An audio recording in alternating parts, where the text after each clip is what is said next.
अजित पवार म्हणाले की आपलं वाटोळं झालंय. पण खरंच आपलं वाटोळं झालंय का? आणि झालंय तर नक्की ते कोणामुळे झालंय? 2 दिवसापूर्वी पुण्यामध्ये उपमुख्यमंत्री अजित पवार म्हणाले की पुण्यातील आय-टी कंपन्या हैदराबाद आणि बंगलोरला निघून चालल्यात. पण प्रश्न हा आहे की नक्की त्या का निघून चालल्यात? बरं त्या चालल्यात, त्या आजपासूनच चालल्यात का याच्या आधीपासून चालल्यात? तर उत्तर याच्या आधीपासून जायला सुरुवात झाली आहे. गेल्या वर्षी पुण्यातून 40 पेक्षा जास्त आय-टी कंपन्या पुणे सोडून गेलेले आहेत. कारण काय? रस्त्यावरचं ट्रॅफिक, कचऱ्याचे ढीग आणि पावसाळ्यामध्ये नदी भरून साठणारं रस्त्यावरचं पाणी. प्रशासन मात्र झोपलेलं. गेल्या 25 वर्षात हिंजवडीसारख्या ठिकाणी पायाभूत सुविधाची सुद्धा निर्मिती करता आली नाही.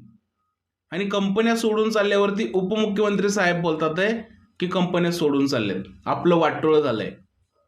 अहो, या गोष्टीकडे आधीच लक्ष दिलं असतं तर कदाचित या कंपन्यांना थांबवता आलं असतं. आधीच बेरोजगारी वाढली आहे, त्यात ह्या कंपन्या सोडून चालल्यात. मग प्रश्न हा आहे की नक्की कोणामुळे महाराष्ट्राचं वाटोळं होतंय? तुमचं काय म्हणणं आहे? सरकारमुळे का जनतेमुळे? कमेंटमध्ये नक्की सांगा.